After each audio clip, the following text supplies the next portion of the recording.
Big sky, I'm grateful for your parting clouds.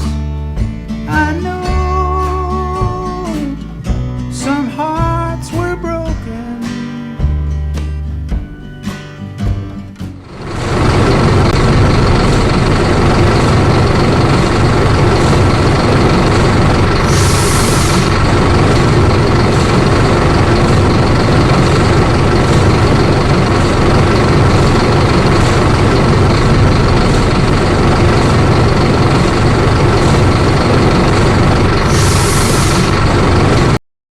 O neoextrativismo trata-se da combinação de elementos tradicionais do chamado extrativismo com aspectos novos. Os três elementos que estão combinados são exploração de recursos naturais, baixa diversificação das redes produtivas e a inserção internacional subordinada. Além disso, o Estado tem um papel importante. Além da mineração, também se considera o agronegócio, a produção de biocombustíveis, a extração e a produção de petróleo e gás. Aqui fica a sequência de lagoas, de tratamento de efluente da Fíbria, por um processo aeróbio que piora a situação de mau odor no ao redor, porque além das emissões da própria empresa, o tratamento já emite grande parte desse cheiro ruim que a gente sabe que é composto de enxofre. Atores envolvidos neste processo são mega empreendimentos transnacionais de larga exploração, especialização e exportação da produção.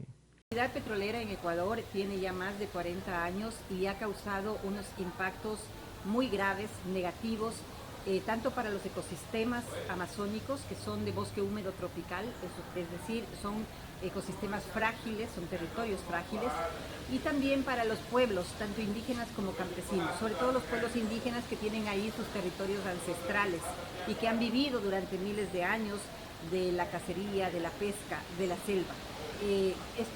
Estos sistemas de vida han sido vulnerados, han sido afectados por la actividad petrolera, que causa impactos locales muy graves. No existe forma de sacar petróleo sin causar daño.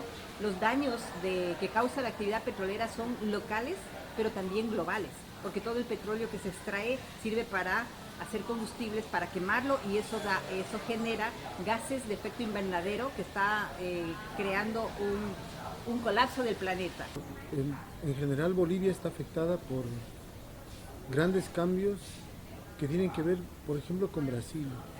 Brasil está extendiendo, el extractivismo, la exportación de materias, minería, soya de Brasil está influyendo decisivamente sobre los territorios en Bolivia.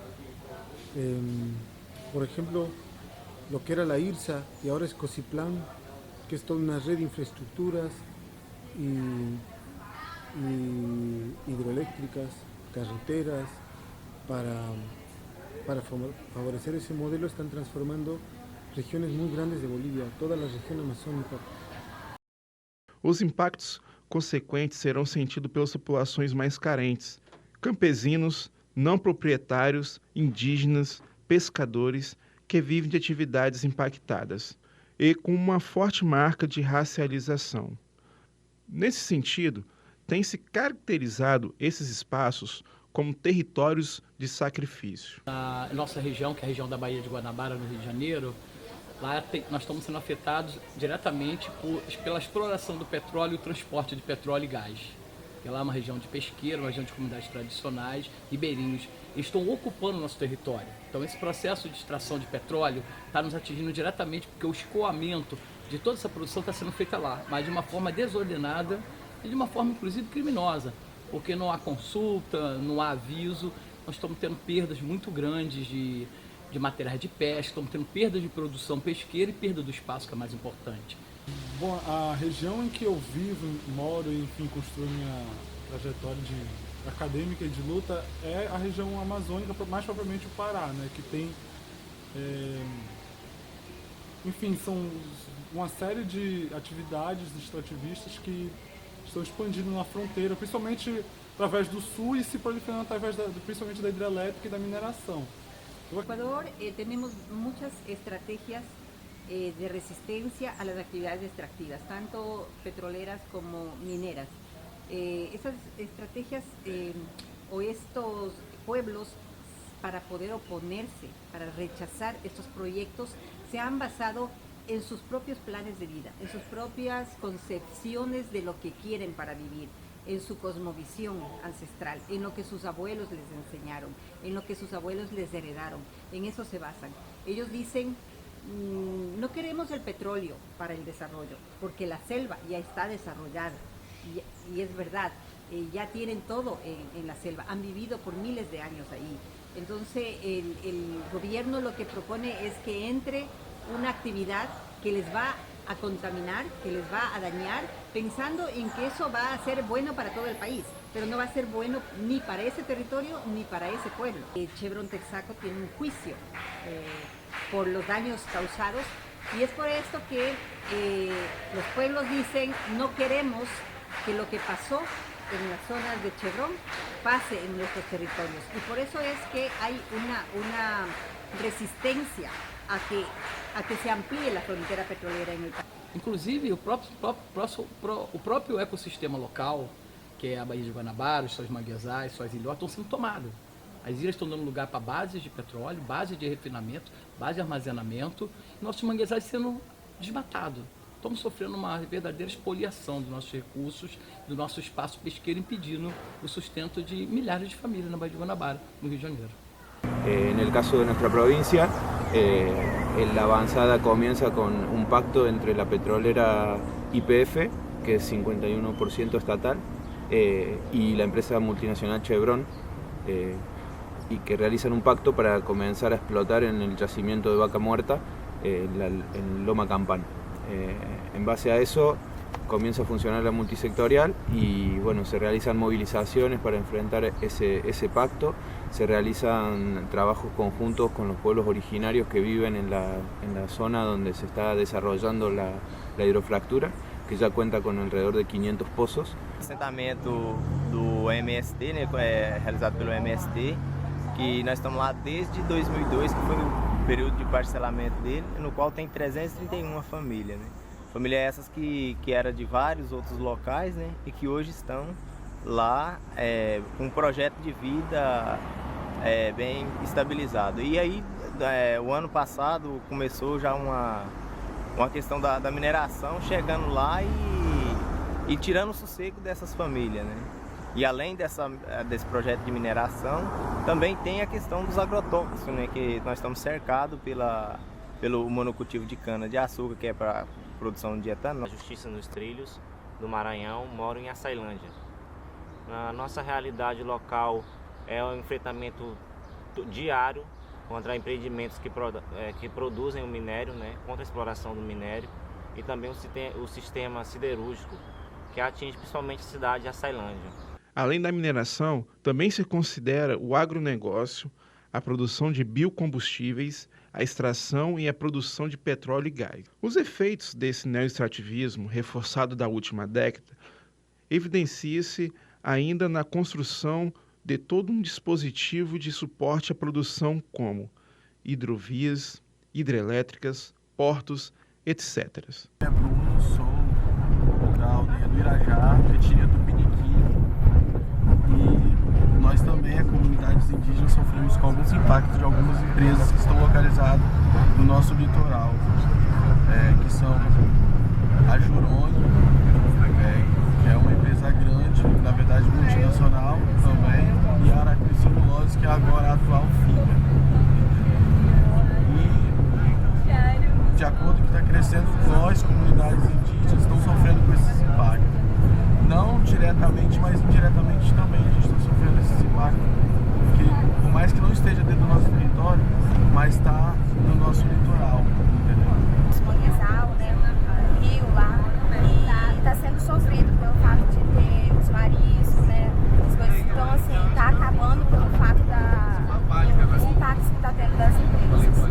Entender o que esse projeto extrativo significa dentro de uma política nacional, principalmente brasileira. Que, de certa forma, como todos nós, somos atingidos indiretamente por essa política, que desvia, né, concentra recursos em um tipo de produção E esse tipo de produção, esse tipo de setor traz consequências negativas sociais, que a gente vê em vários territórios. Então, a escolha desse tipo de política também vai impactar as pessoas que não vivem diretamente próximas desse território. Então, o debate do setor extrativo cabe a todos. É que o que a gente tem visto através desse acompanhamento é que o modelo de desenvolvimento que vem cada vez mais se aprofundando, ele tem atuado de maneira a prejudicar muito as populações dos territórios, os modos de vida tradicionais, os direitos culturais, o meio ambiente, os direitos econômicos dessas populações. Então, algo que a gente tem percebido muito é a criminalização dos movimentos sociais e dos defensores de direitos humanos. Y están influyendo más allá de los territorios en la propia democracia del país. Gran parte de las decisiones no pasan hoy día por nuestro gobierno ni por nuestro parlamento, sino que son decididas en instancias mayores, internacionales, en bancos como el Banco Nacional de Desarrollo de Brasil. Entonces, para nosotros el impacto que tiene este modelo va más allá de los territorios locales, que por supuesto están afectados, pero el modelo se expande más allá y nos hace volver 500 años atrás a ser una especie de colonia al servicio de grandes empresas brasileras o de otros continentes, y pone en una situación muy vulnerable a la población, empezando por los pueblos indígenas. Então, é necessário abrir os espaços de participação para que a sociedade possa intervir nesse tipo de decisão, né? Ou seja, num tipo de decisão que é uma decisão relativa ao curso do próprio desenvolvimento econômico. Então você tendo pouco pescado, ou tendo pescado contaminado, principalmente com petróleo, óleo, você está afetando todo um ciclo, né? A comunidade em si e ao redor a comunidade consumidora. Então está afetando a vida da Baía de Guanabara, a vida dessa população, que é enorme. Pessoas que se contrapõem a esse modelo têm a sua vida totalmente inviabilizada. Então são defensores que sofrem toda espécie de ataques, desde criminalização, ameaças de morte, desqualificação de suas lutas, espionagem, vigilância e muitas vezes também a morte dessas pessoas. Os impactos e violações de direitos humanos das indústrias extrativas, eles precisam ser entendidos pelos poderes públicos e pela sociedade realmente como violações aos direitos humanos e não somente como uma externalidade, um efeito colateral que tem que ser assumido, né? Um custo a ser assumido pelas comunidades, pelas populações, em prol de um modelo mais amplo de desenvolvimento. Consigo identificar dois grupos de estratégia principais. Um deles trata das lutas mais institucionalizadas, né?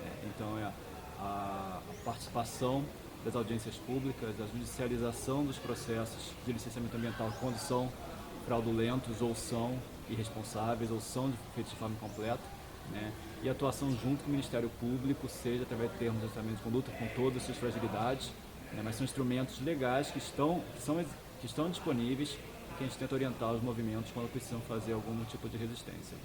Fora isso, tão importante, quanto isso em algumas situações até mais importante, tem a questão da politização e da divulgação dos casos de injustiças, né, ou de desrespeito aos direitos humanos, aos direitos ambientais, ou injustiças ambientais, os nomes são vários. Nesse caso, uma das principais estratégias é essencialmente a formação de alianças e redes de solidariedade entre os grupos, onde os grupos não somente se apoiam politicamente, mas trocam experiências de aprendizado. Então, estratégias que deram certo em determinadas localidades podem ser reproduzidas em outras localidades. Bueno, realizamos presentaciones ante las empresas, realizamos actividades de difusión en la ciudadanía, caravanas, movilizaciones, proyección de películas, todo tipo de actividades que nos permitan difundir lo que significa realmente esta nueva técnica que se está intentando aplicar masivamente y las consecuencias que va a tener en nuestros territorios. E nesse contexto, A gente desenvolve vários trabalhos com as comunidades que são impactadas ao longo da estrada de ferro Carajás, desenvolvendo com eles educação popular, né, que forma a comunidade politicamente, para que ela se apoie dos seus direitos e possam lutar por eles, né. Projetando para que ali seja uma área livre de mineração, livre de agrotóxicos. E com isso nós estamos construindo parcerias, né, com instituições que apoiam a gente, né, que busca essa ideologia também de uma área mais produtiva, uma área que seja realmente para a vida, né? Ali a gente dá um instalado, temos vários quintais agroflorestais, né, também, que é uma forma de você permanecer. E projetando a gente já busca empreendimento para melhoramento da produção, né? Questão de agroindústria para beneficiamento do leite lá dentro mesmo do assentamento. Então tem uma projeção de um assentamento para muito tempo, né? As estratégias de comunicação, né? O diálogo mais direto com os formadores de opinião e com a própria sociedade civil, que é muito importante até para influenciar na construção de políticas. A estratégia é propriamente o monitoramento e a construção de políticas que possam garantir direitos dessas comunidades e também as lutas no próprio judiciário, né? Então, isso são alternativas que a gente vem utilizando. Agora, todas essas alternativas, elas vão funcionar quando as comunidades estão ligadas a redes, né? Então, as comunidades isoladas não conseguem muitos resultados, mas quando elas estão articuladas em rede, promovendo debates, trocando experiências, a gente vê que esse intercâmbio de experiências ajuda com que as comunidades consigam ter um entendimento sobre os seus próprios conflitos, ver esses conflitos em outros locais e também ter estratégias conjuntas de resistência a esses empreendimentos. Essas estratégias é a articulação internacional dos atingidos pela Vale, da qual a Justiça Global faz parte, que tem utilizado instrumentos inovadores, né, para incidência no mundo corporativo, como a participação nas assembleias de acionistas, construção de relatórios espelho e campanhas espelho, as campanhas que a Vale promove, e isso, com isso a gente consegue tanto sensibilizar o mundo corporativo para as questões, né, para as violações de direitos humanos que a Vale provoca, como também pautar a imprensa, porque sem isso a gente não consegue chegar à opinião pública. É sempre um território muito fortalecido que busca articulação para fora, busca articulação com os afetados indiretos, né? Então, assim, é um conjunto de articulações e uma pressão popular muito forte. Acho que o modelo de resistência tem que ser um enfrentamento direto, também não só, mas enfrentamento direto articulado com outras frentes, mas que sem enfrentamento direto, sem a pressão popular, não chega a algum lugar. A gente tem que saber respeitar as ações políticas diretas desses povos, que eles não, enfim, o direito não é propriamente o direito ocidental não é propriamente a forma de reivindicação desses povos. Eles têm formas de atuação direta, que eu acho que essas formas não podem ser criminalizadas. São de um conhecimento que seja útil a essas lutas, não um conhecimento que, enfim, que vai morrer em livros, etc., que não vai ser incorporado àquelas lutas. A articulação não só nacional, com pessoas, grupos em casos semelhantes, mas uma articulação transnacional com países do Sul, Colômbia, Equador, Bolívia, até mesmo os países africanos, Moçambique, Angola, Congo, que passam por esse problema de indústrias extrativas, países asiáticos, Índia, China. E a elaboração de elementos para a argumentação. Quer dizer, o pescador faz a voz e esse elemento se torna um estudo antropológico, como já temos estudo antropológico, se torna um relatório de impacto ambiental, como já temos relatórios críticos, com relatorias de direitos humanos, relatorias de meio ambiente, e o mapa. Nós começamos a fazer mapa, está dando muito bom resultado, tanto na esfera administrativa, quer dizer, a gente usa o mapa para mostrar que nosso espaço está sendo ocupado desordenadamente, estamos sendo espoliados, como também esses relatórios, eles são base também para as sentenças judiciais que a gente consegue, liminares dentro do judiciário, para impedir o avanço dessa forma que está sendo feito lá na região. Uma outra questão diz respeito à necessidade de criação de mecanismos de participação específicos para os grupos afetados. A gente já tem alguns instrumentos que são garantidos, como a Convenção da OIT 169, né, que estabelece a necessidade de consulta prévia para os casos de empreendimentos que afetem, né, comunidades tradicionais, comunidades tribais, toda uma classificação, né, sobre esses afetados. Então, nesses casos, haveria a necessidade de realização de uma consulta prévia.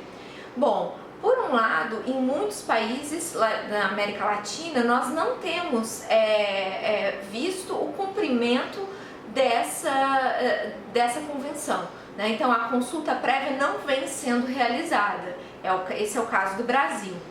Em outros países onde a consulta prévia vem sendo realizada, o que nós observamos é que essa consulta ela tem tido mais um caráter de legitimar os próprios empreendimentos do que efetivamente um caráter democrático e participativo que possibilitaria a esses grupos, inclusive, decidirem pela não instalação desse empreendimento. Né? Então, o poder de decisão, que inclui o poder de vetar o empreendimento, ele é necessário para que a consulta prévia se torne efetiva. As alternativas, por supuesto, passam por muchas escalas. Desde lo local, la gente está resistiendo que se liciten nuevos sectores, nuevos proyectos. Hay una resistencia muy dura hacia la exploración petrolera en la Amazonía, hacia la minería en muchas zonas, no solamente andinas, sino también de tierras bajas, a carreteras. As demandas ambientais observadas recentemente no continente ibero-americano têm sido marcadas por demandas anti-extrativistas. Essas demandas são reforçadas, em parte, por uma mudança nos últimos 10 anos nas orientações econômicas e políticas em vários países do continente. Trata-se de um processo de reprimarização da economia, que combina elementos neoliberais com aspectos neodesenvolvimentistas. O trabalho que a gente vem usando, os conceitos que a gente vem usando nessa ideia de transição, é sair desse extrativismo exacerbado que a gente tem, principalmente voltado para o mercado internacional, e aos poucos ir diminuindo a nossa dependência desse mercado e voltando a produção de materiais extrativos para o mercado nacional, especialmente para necessidades dos povos latino-americanos. E tentar também pensar uma regionalização desse mercado. Quer dizer, não preocupar em produzir o máximo possível para mercados estrangeiros, mas sim produzir o necessário para os mercados nacionais. E em escala local, muitos pueblos indígenas estão evitando que se entre nos territórios, mas também há resistência nacional contra muchas políticas que desregularizan, que quitan, que desprotegen territorios, que permiten que se criminalice la protesta social, y también hay una lucha en la escala internacional, ¿no? Entonces hay muchas escalas de la resistencia y en todas estas se necesitan propuestas. No solamente la resistencia es importante, pero también contar con propuestas que vayan más allá del extractivismo. Fora isso, a gente tem que pensar também em como mudar o nosso padrão de produção, que é esse padrão linear de extração, produção, consumo, descarte, para um processo mais cíclico. Extração, consumo, produção, consumo e retorno via ou remanufatura, ou reuso, ou reciclagem. Quanto mais materiais mantiver ciclando, menor necessidade de aumentar a extração. Outro elemento que é fundamental, aí talvez seja um grande desafio também, tem a ver com a redução da quantidade de produtos consumidos. Esse é um dos grandes desafios do ponto de vista cultural, é fazer as pessoas repensarem como elas consomem e o quanto que elas consomem de materiais. No pensar y mirar en otra dirección, en un modelo que no se base en la destrucción de la naturaleza, en un modelo que respete a la naturaleza. Es necesario ir pensando en nuevas formas, por ejemplo, de energía, desarrollar energías alternativas, y es necesario ir retomando las alternativas que ya existen, cultores tradicionales, los pescadores tradicionales, los indígenas y sus prácticas, sus saberes locales, sus prácticas ancestrales. En todo esto están las alternativas al consumo de un recurso que, como hemos visto en el caso de Ecuador, ha traído graves problemas. Bueno, si no quiere el petróleo, ¿qué alternativa nos da? A alternativa é seguir vivendo de maneira sana. Sempre acho que, pensando no agronegócio também, pensando em outros exportação de commodities que o Brasil vive, é a pequena agricultura que vai tirar a gente desse caminho, esse caminho único, né, que está colocado no Brasil, passa pela pequena agricultura também. Acredito que uma alternativa ao extrativismo seriam alternativas locais de construção de formas de viver coletivas, enfim, pautadas no bem viver. Principalmente eu me refiro às comunidades tradicionais. A alternativa de bem viver para a Amazônia passa pela construção local, não pela uma imposição de demandas externas, enfim, que vem de Brasília e até de outros países. Então, para o capital, para o petróleo, não tem alternativa, mas nós propomos alternativa, que tente se conciliar isso com o espaço. A gente cria uma área de exclusão de petróleo, como eles já criaram uma área de exclusão de pesca. Entre os assuntos específicos em debate, tratamos do diagnóstico do neoextrativismo latino-americano, da problematização de instrumentos institucionais, tais como o licenciamento ambiental, os termos de ajustamento e de conduta, a Convenção 169 e a consulta prévia, da discussão sobre estratégias de resistência e de produção de alternativas, as áreas livres de mineração e petróleo, a articulação entre resistências e construção de alianças. Um desafio que precisamos enfrentar ao propormos esse debate é enfrentarmos as mazelas de um modelo de desenvolvimento econômico proposto no contexto em que boa parte dos nossos países são governados por partidos e liderança com uma identificação histórica com a esquerda. É claro que não queremos governos neoliberais ou com propostas conservadoras, mas um dos nossos grandes desafios comuns será o de construir uma outra proposta de mundo à esquerda. Essa tarefa é nossa, de acadêmicos, movimentos, organizações e comunidades. Esperamos que este seminário possa ter contribuído para isso.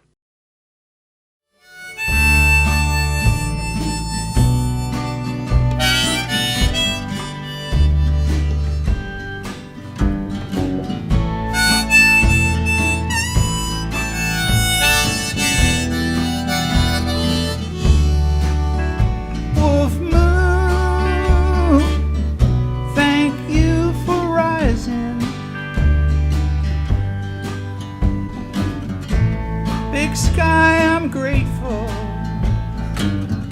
for your parting clouds.